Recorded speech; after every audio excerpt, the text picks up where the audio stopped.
unau du tak fel ni kalau in khiat takhan midang ngai dam har samin ti tira thiam zo ni kan khiat takhan ngai dam har samin ti tira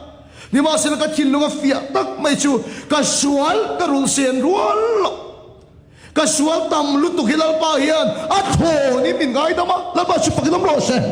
ama min ngai dama wangin kan unau de ti sual ko kan ngai dam ve turani lal biak na kan tong trai rual piak kan se chin khai nge kha kan chunga ti sual tu te kan ngai dam angin nang poin kan ti sual ngai dam ang che kan chunga ti sual tu te kan ngai dam angin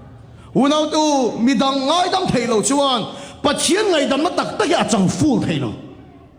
midang ngai dam thailo chuan pathian thil ti thena tak tak ya chang ful thailo midang kan bangai dam na hian dam na a omani lal pa chi fakinam ro se i suabula jeng anon choi lu kha entinge sunati kha thil dang manglo ka fa i sual de ngai dam ani kha sual de ngai dam ani na khana taksana po lo dam mani chu lal pa chi fakinam ro se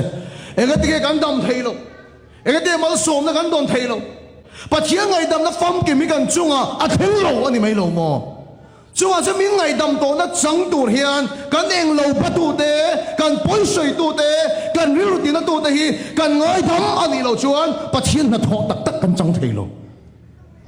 hunau to ka chinlunga lalpan fia takaron soi dan chun ngai dam thailo nei rong bol tu ka mang thailo ti hiron ri chu